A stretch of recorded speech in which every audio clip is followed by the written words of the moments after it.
Hello दोस्तों, मैं विवेक मिश्रा स्वागत करता हूं आपका अपने यूट्यूब चैनल पेपरलेस नॉलेज में। तो आज है 18 जुलाई और आज हम बात करेंगे आज के कुछ करंट अफेयर्स क्वेश्चंस के बारे में। साथ ही हम आपसे कुछ क्वेश्चंस भी पूछेंगे जिसका आंसर आपको हमारे कमेंट बॉक्स में जाके देना है। तो दोस्तों, अगर अभी तक आपने हमारे चैनल को सब्सक्राइब ना किया तो इसे सब्सक्राइब कर लें। बगल में दिए हुए बेल आइकन को जरूर प्रेस करें जिससे कि आपको हर नोटिफिकेशन मिलती रहे। आप हमारे टेलीग्राम ग्रुप से भी जुड़ सकते हैं, इसका लिंक हमने अपने डिस्क्रिप्शन बॉक्स में दे रखा है। वहाँ से जाके आप डेली की पीडीएफ फाइल डाउनलोड कर सकते हैं। चलिए बात करते हैं आज के क्वेश्चंस की। तो आज का पहला क्वेश्चन, तो यहाँ पे पहला क्वेश्चन जो पूछा गया था, जापान का राष्ट्रीय खेल है। तो जापान का राष्ट्रीय खेल कौन सा है? 4 खेलों के नाम दिए गए हैं। इसमें से जो सही आंसर है वो है ऑप्शन बी, जूडो। तो जूडो जो है वो जापान का राष्ट्रीय खेल है। वहीं दूसरा क्वेश्चन आपसे पूछा गया था, टर्मिनेटर के नाम से किस खिलाड़ी को जानते हैं? 4 क्रिकेटरों के नाम दिए गए हैं। इनमें से जो सही आंसर है वो है ऑप्शन सी, हरभजन सिंह। हरभजन सिंह को हम टर्मिनेटर के नाम से जानते हैं। हरभजन सिंह जो कि भारतीय क्रिकेट टीम में एक स्पिनर खिलाड़ी के रूप में खेलते हैं और ये अभी ऑलराउंडर की भूमिका निभा रहे थे। तो इनको जो है हम टर्मिनेटर के नाम से जानते हैं। दोनों आंसर अपने आंसर से मिला लीजिए। चलते हैं नेक्स्ट क्वेश्चन पे। तो नेक्स्ट क्वेश्चन हमारा, भारत ने अमेरिका और फ्रांस के साथ साथ और किन देशों को एयर बबल बनाने में शामिल किया? तो यहाँ पे आपका 4 ऑप्शन दिया गया है। चारों में जो सही आंसर है वो है ऑप्शन ए, ब्रिटेन। तो आपको बता दें कि भारत ने अमेरिका, ब्रिटेन और फ्रांस के साथ समझौता किया है एक, जो कि यूएई में समझौता किया गया। उसमें आपको बता दें कि इसके अंतर्गत जो है नागरिक उड्डयन मंत्रालय ने 25% की हवाई यात्रा को शुल्क में कमी लाने की योजना बनाई है। कितना? 25%। केंद्रीय नागरिक उड्डयन मंत्री इस समय कौन है? हरदीप सिंह पुरी जी हैं, जिनके द्वारा इसकी घोषणा की गई है। और ये जो समझौते की बात की जा रही है, समझौता किस जो है मुद्दे पर हुआ है, तो आपको बता दें कि देश के साथ किए गए समझौते के तहत यूनाइटेड एयरलाइंस और डेल्टा को अमेरिका से संचालन करना है और एयर फ्रांस को फ्रांस से संचालित करना है। मतलब यहाँ पे अलग अलग जो एयर हैं उसको जो है कहाँ से संचालित करना है उसके बारे में बताया जा रहा है। तो फिर से बता दूं आपको, इस समझौते के अंतर्गत यूनाइटेड एयरलाइंस और डेल्टा को अमेरिका से संचालन करना है, एयर फ्रांस को फ्रांस से संचालन करना है। ब्रिटेन की कोई भी एयरलाइंस भारत से परिचालन नहीं कर रही है, बल्कि एयर इंडिया यूके के लिए उड़ान भरेगी और जर्मनी की लुफ्थांसा जर्मनी से संचालित होगी। ठीक। अब इसमें जो है किसे अनुमति दी गई है, किसे अनुमति नहीं दी गई है, उसके बारे में आपको बता दें। तो समझौते के अनुसार जो ये समझौता हुआ है, इसमें भारत को केवल विदेशी नागरिकों, भारतीय नागरिकों, कार्ड धारकों, व्यापार और राजनयिक वीज़ा वाले लोगों को एक निश्चित श्रेणी की अनुमति है। ठीक। और वैध पर्यटक वीज़ा वाले लोगों को निर्धारित उड़ानों द्वारा भारत में प्रवेश करने की अनुमति नहीं दी जाएगी। अब यहाँ पे बात की गई है एयर बबल के बारे में। तो आपको बता दें एयर बबल है क्या। तो एयर बबल यह कोविड-19 के दौरान गढ़ा गया एक शब्द है। ठीक है, यह पहले से कुछ भी इसके बारे में हम नहीं बता सकते थे, लेकिन अभी जब से कोविड-19 चल रहा है तब से इसके बारे में एक ये गढ़ा गया शब्द है जिसे हम एयर बबल का नाम दिए हैं। यह दुनिया में विशिष्ट क्षेत्रों में परिवहन और लोगों के संपर्क को संदर्भित करता है, विशेष रूप से उन क्षेत्रों के बीच जहां कोविड-19 को समान स्तर पर समाहित किया गया है। और इस योजना को वंदे भारत मिशन का नया अवतार कहा जा रहा है। जैसा कि आपको बता दें कि वंदे भारत मिशन के अंतर्गत कई फ्लाइटों द्वारा प्रवासी लोगों को लाया जा रहा है।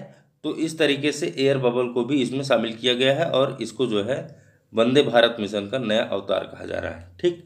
चलते हैं नेक्स्ट क्वेश्चन पे। नेक्स्ट क्वेश्चन है हमारा, 2022 फीफा विश्व कप कहाँ आयोजित किया जाएगा? यहाँ पे आपके 4 ऑप्शन दिए गए हैं। चारों में जो सही आंसर है वो है ऑप्शन सी, कतर में।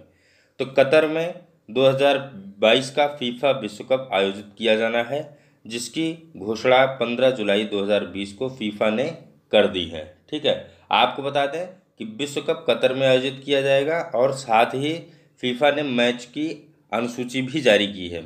जो अनुसूची मतलब जो खिलाड़ियों की अनुसूची होती है, फीफा ने उसको भी जारी कर दी है।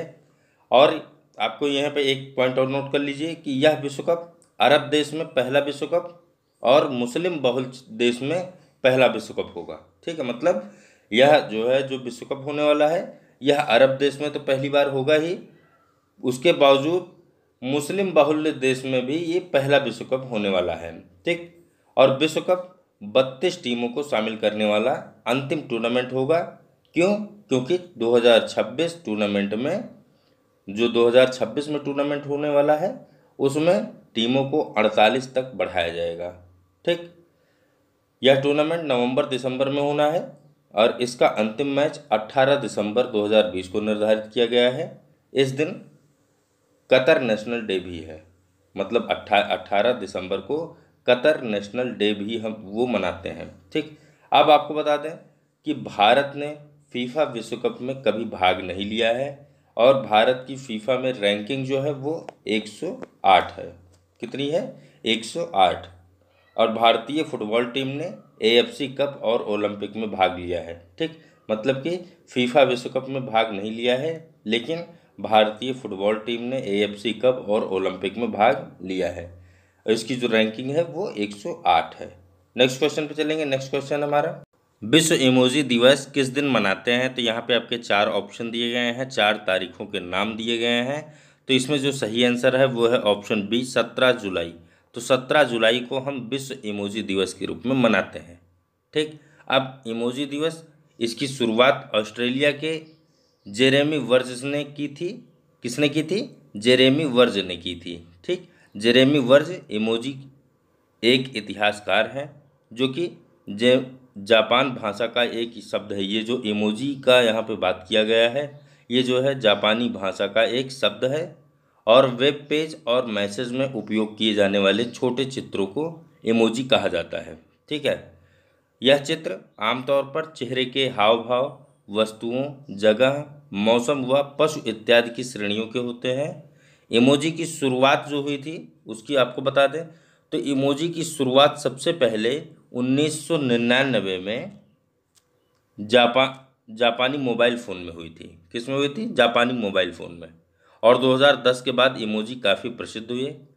अब इसका उपयोग वेबसाइट और ऐप में, जैसे जो मोबाइल ऐप है उसमें जो है बड़े पैमाने पर किया जाता है। और विश्व का सबसे पहला इमोजी जापान के शिलेताका कुरिता ने 1999 में बनाया था। ठीक है, किसने बनाया था? शिलेताका कुरिता ने। ठीक, नेक्स्ट क्वेश्चन पे चलेंगे। नेक्स्ट क्वेश्चन हमारा, भारत और किस देश के बीच नया व्यापार मार्ग खोला गया? तो यहाँ पे आपके 4 ऑप्शन दिए गए हैं, चारों में जो सही आंसर है वो है ऑप्शन डी, भूटान।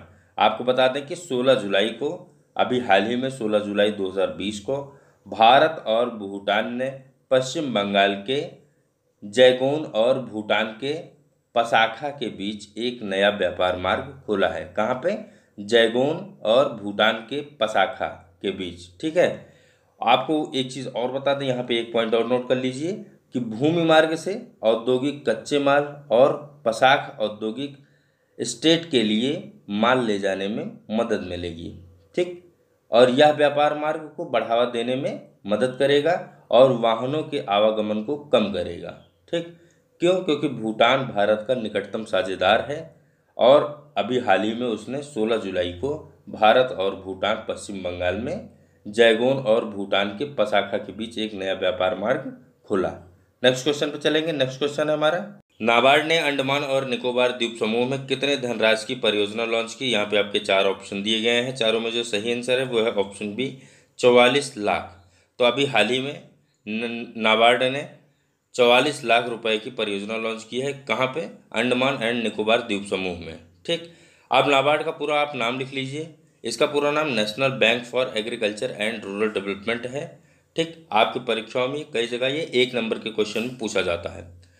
आपको बता दें कि स्व सहायता समूहों को विकसित करने के लिए क्षेत्र में स्वयं सहायता समूहों के कौशल विकास में मदद करने के लिए इस परियोजना की शुरुआत की गई।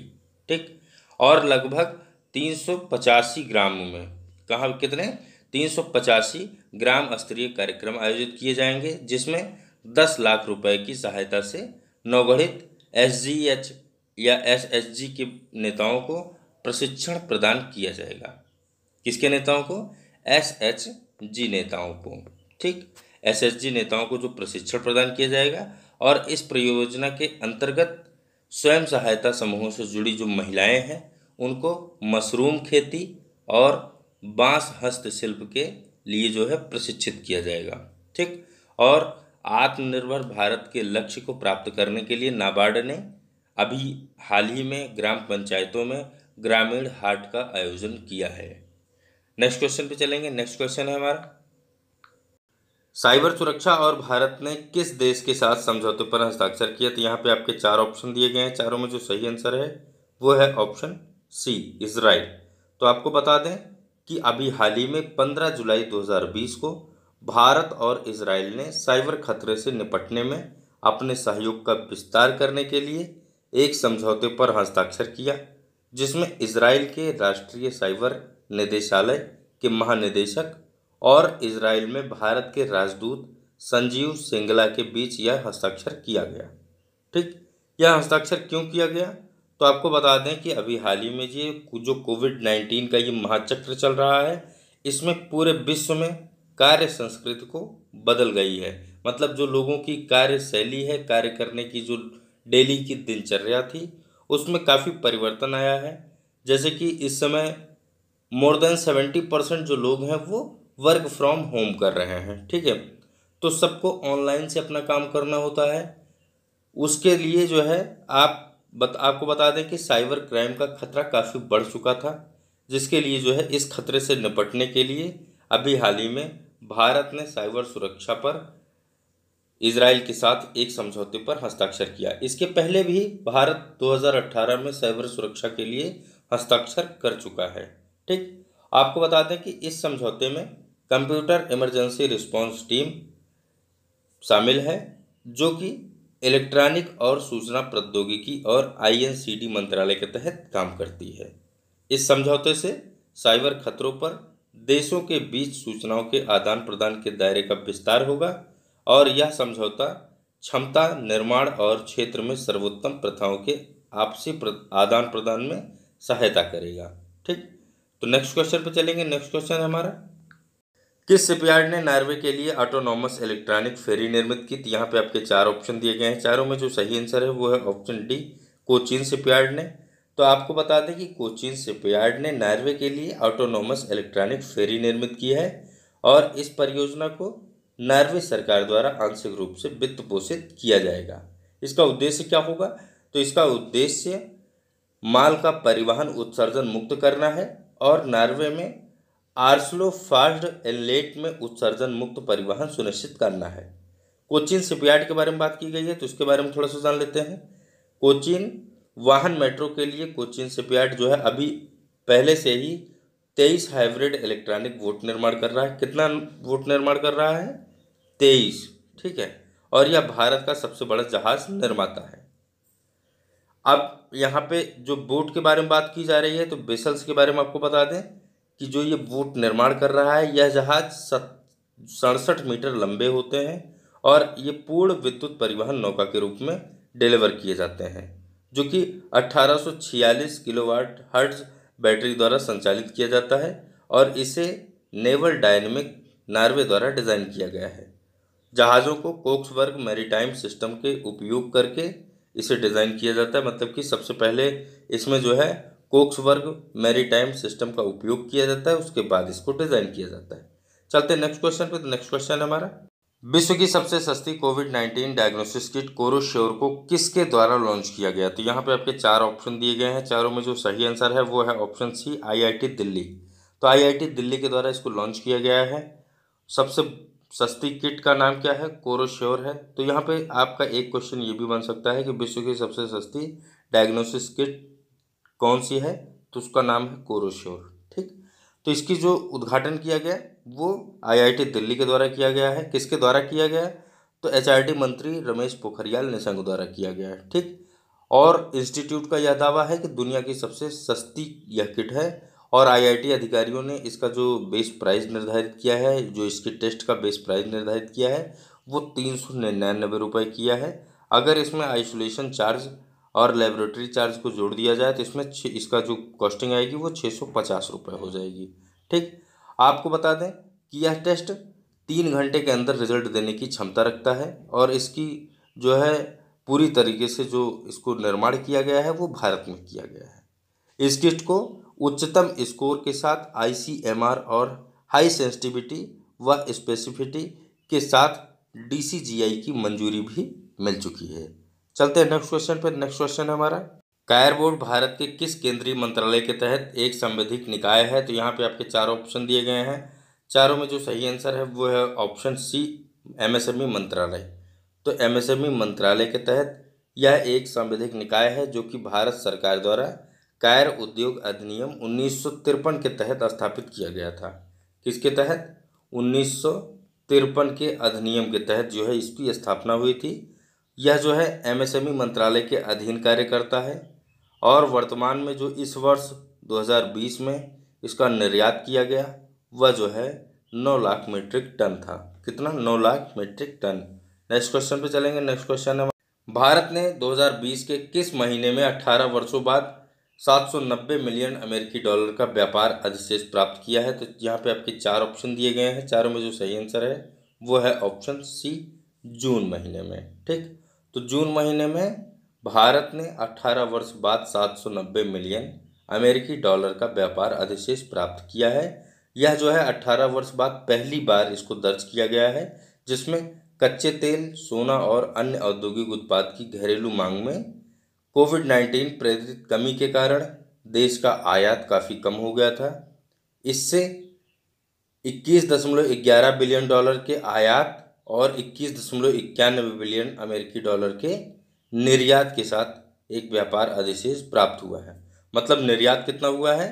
21.91 बिलियन अमेरिकी डॉलर और आयात कितना हुआ है? 21.11 बिलियन अमेरिकी डॉलर।